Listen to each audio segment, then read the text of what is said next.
welcome to another AWS Tech Talk with James. Today I'd love to chat about an awesome new service from AWS, Amazon CodeWhisperer. Amazon CodeWhisperer is based on generative AI, and it's basically your AI coding companion, as it says there.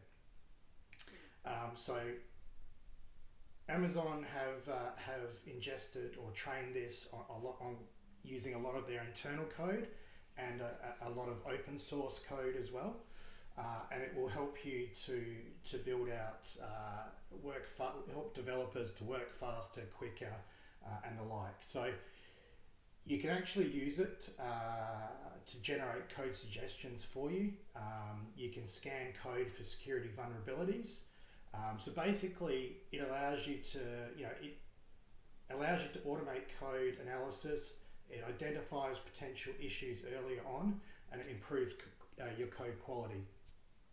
It supports a lot of different programming language: Java, Python, JavaScript, TypeScript, C#, Go, Rust, just to name a few. So in this video, I'd like to give you a bit of a demo on how it works. We'll set it up in Visual Studio Code, and then we'll go through a couple of quick demos in Python, just to show you how it works, and so that you can go and have a play with it yourself. So let's jump straight into it. Okay, let's go ahead and set up AWS CodeWhisperer in Visual Studio Code. So I've got my Windows machine here. I'm going to open Visual Studio Code. Okay, here it is. Don't show again. Okay, so here's my Visual Studio Code. First thing we need to do is download the AWS toolkit for VS Code. So we want to go here to extensions, and we'll just do a search for AWS. And here it is. The first one on the list is the AWS toolkit. So we'll go ahead and install that.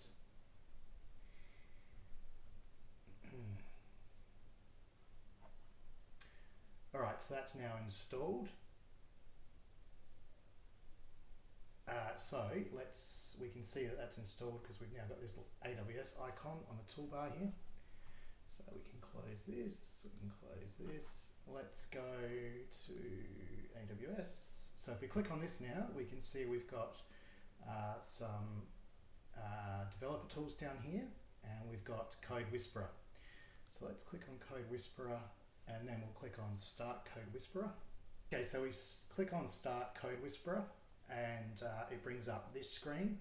So now we want to log in, give it some credentials using an AWS Builder ID to be able to access CodeWhisperer from Visual Studio Code. So from here we can go sign up or sign in. AWS Builder ID accounts are free. So we'll go here, and it wants to open up in the browser to connect to the Builder ID. So we'll go proceed to browser. We'll open it.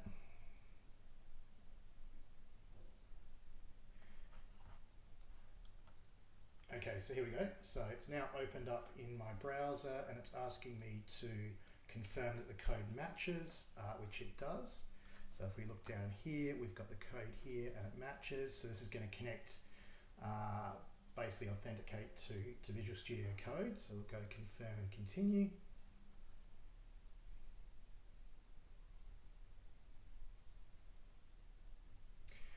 Now it's asking us to log in as a create an AWS Builder ID. So if you don't already have an AWS Builder ID, you can go through the steps here and create one.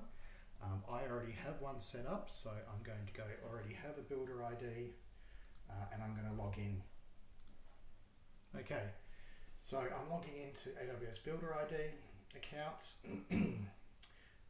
So this is going to say, by choosing allow, you agree to let AWS Toolkit for Visual Studio Code do the following duration of sessions. So it's going to enable CodeWhisperer analysis, it's going to enable CodeWhisperer, and it's going to use some IAM credentials to access CodeWhisperer. So we'll say allow. So it's now granting access to CodeWhisperer, and so now we're all done. So AWS Toolkit VS Code can now access your data. So this means, if we can close this window now, so this now means that we can see here it's paused auto suggestions, but we're running where Visual Studio Code is now connected to CodeWhisperer.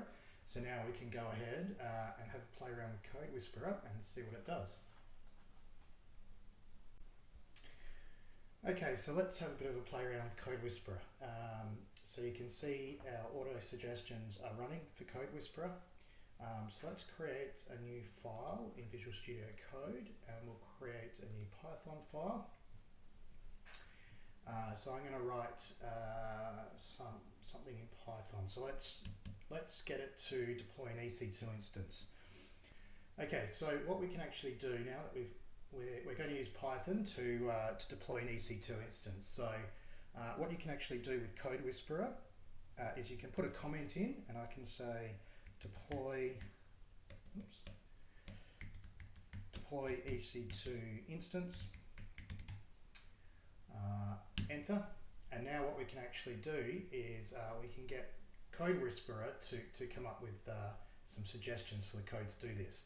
So on a Mac, if it doesn't pop up, sometimes it'll pop up automatically, but if you want it to pop up, you can actually hit Option and then C. Okay, so now CodeWhisperer is at work, so it's going, okay, well, first thing we need is to import Boto 3. Yes, I'll use that, that's great, thank you. Now, okay, it's going to create EC2 equals Boto 3 resource EC2, so it's creating that variable for me. I'll hit tab, yes, I'd like to use that. Now it's saying instance equals create instance, so yeah, that looks great to me, I'll use that, enter. Image, so it's giving me, yep, that's fine, I can update with whatever image ID I want later, but yes, I need an image ID, so let's hit enter. Minimum count, yes, I only want one instance, that's fine. Max count, oops. Max count, yep, so I only want one instance, I'll hit tab again. So basically when the suggestions come up, you can just hit tab and that'll use the code. So that's fine. Yes, in this instance, I could change the instance type because we need to specify that, but I'm happy with T2 micro. Hit enter. Yep, that's closing out the brackets.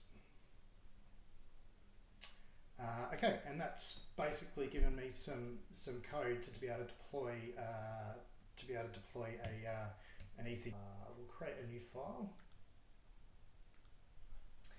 Create another Python file. So this time we want to do a security group. So let's say deploy security group. Deploy AWS security group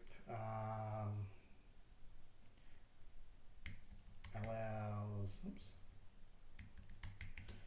access. Allows SSH access